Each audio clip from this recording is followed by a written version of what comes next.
আপনি জিজ্ঞাসা করলেন যে স্বামীকে আমাদের সম্মান করা কর্তব্য কিনা। একদম ঠিক।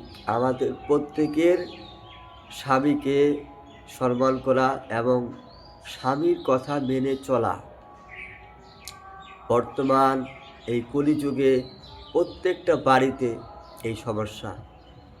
স্বামীর কথা স্ত্রী শুনতেছে না, বা কোনো জায়গায় দেখা যায় স্ত্রীর কথাও স্বামী শুনতেছে না। কিন্তু আমাদের প্রত্যেকেরই এই কথাটা বিশ্বাস করতে হবে যে আমাদের স্বামী যে কথাটা বলতেছে বা স্বামী যে শাসন আমাদেরকে করতেছে, সেই কথাটা বা সেই শাসনটা আমাদের মানতে হবে, বা স্বামীর সেই কথাগুলো শুনে সংসার করাটা কর্তব্য। কারণ বর্তমান খুব অল্প সময়ে দেখা যায় অনেক স্ত্রীর স্বামীর সংসার নষ্ট হয়ে যায় সামান্য কথার জন্য। এটা কলিযুগের প্রভাব এতটাই যে ভালো জিনিস মানুষ বুঝতে চায় না। আজকে আপনার স্বামী আপনার পাশে আছে, তাই আপনার সবাই আপনার কাছে আপনজন। যে আপনার সাথে কথা বলতে চায় না, সেও আপনার সাথে কথা বলতে চায়। কেন? যে আপনার স্বামী আপনার পাশে আছে, আপনার স্বামী অর্থ উপার্জন করতে পারতেছে, আপনার স্বামী অনুষ্ঠান করতেছে, এবং আপনার স্বামী আত্মীয় স্বজনদেরকে নিমন্ত্রণ আমন্ত্রণ কইরা ওনাদেরকে সেবা দেয়, ওনাদেরকে সম্মান করে। কিন্তু একদিন এই স্বামী যদি আপনার না থাকে,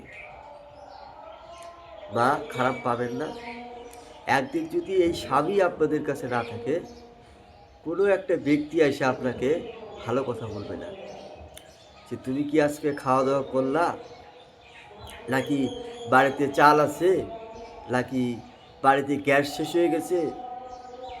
কেন? যে এই কথাটা বলার মতো আপনাকে কোনো এক ব্যক্তি এসে জানাবে না যে কোন জিনিসটা শেষ হয়ে গেল, বা কোনো জিনিস তোমাকে আয়না দিতে হবে নাকি। হ্যাঁ, লোক আপনার এখানে আসবে, কিন্তু কোন জিনিসটা আপনার নাই সেটা বলার জন্য না।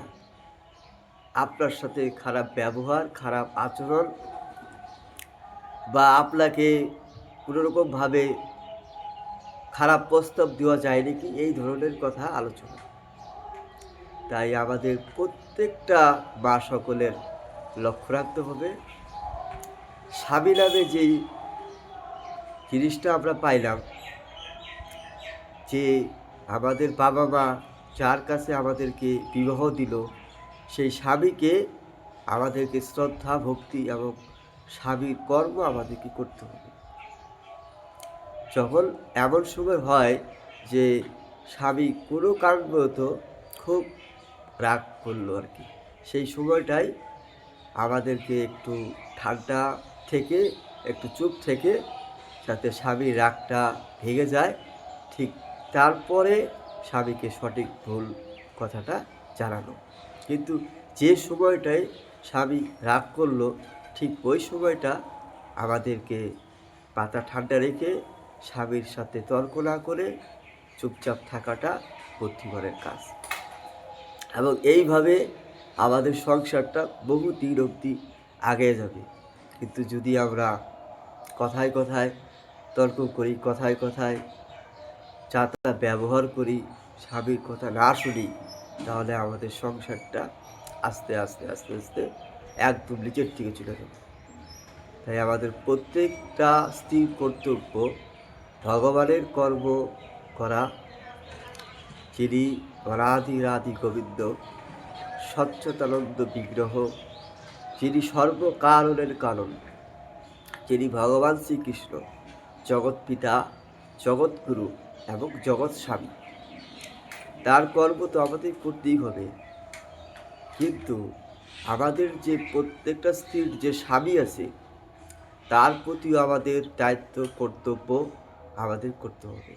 কারণ এই স্বামী যদি আমাদের মাথার উপরে না থাকে, তাহলে আমাদেরকে কেউ ভালো চোখে দেখে না, কেউ ভালো কথা বলেও না, বা ভালো একটা উপদেশও আমাদেরকে দিবে না।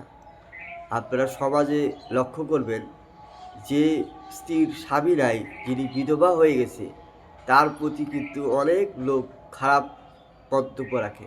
ভালো মন্তব্য রাখে না এমন বলি না, ভালো মন্তব্য রাখে, কিন্তু খুব কম লোক আছে যে ভালো মন্তব্য রাখে। খারাপ মন্তব্যটাই বেশি রাখে, খারাপ প্রস্তাবটাই বেশি দেয়। তাই আমাদেরকে লক্ষ্য রাখতে হবে যে এমন কোনো ব্যবহার বা এমন কোনো কথা আমরা আমাদের স্বামীদের বলবো না, যার ফলে আর কি আমার স্বামী খারাপ কোনো স্টেপ নিতে বাধ্য হয় বা আমার সংসারটা নষ্ট হয়ে যায়।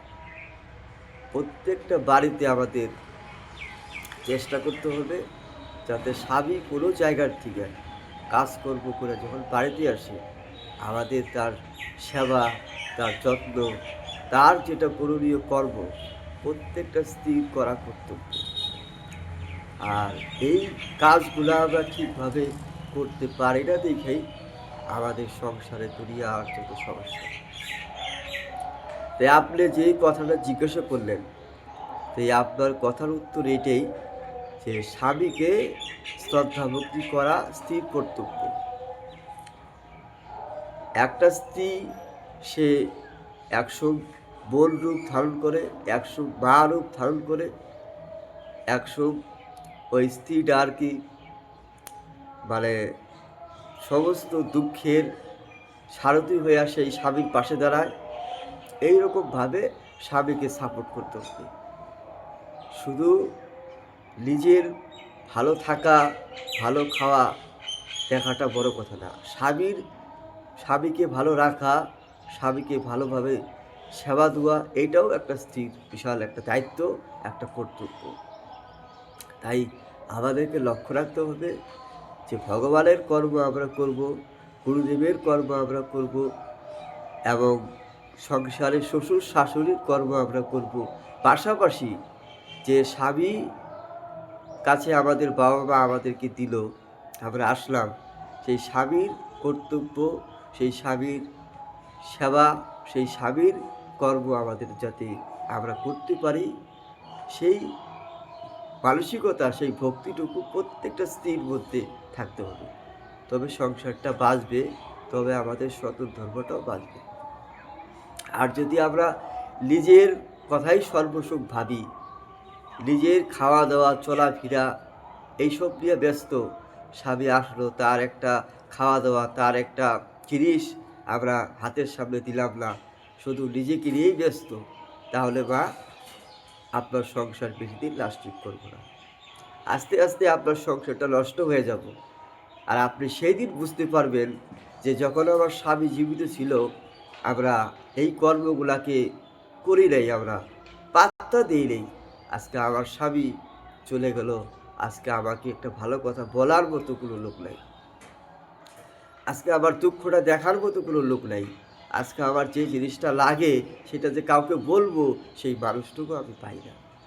তাই প্রত্যেকের কাছে একটা অনুরোধ যে আপনারা ভগবানের কর্ম করবেন, গুরুদেবের কর্ম করবেন, পিতামাতার কর্ম করবেন, পাশাপাশি আপনার স্বামীর প্রতি আপনার দায়িত্ব কর্তব্য যাতে কোনোভাবেই কম না হয়, সেই জিনিসটা দেখা প্রত্যেকটা স্ত্রীর কর্তব্য।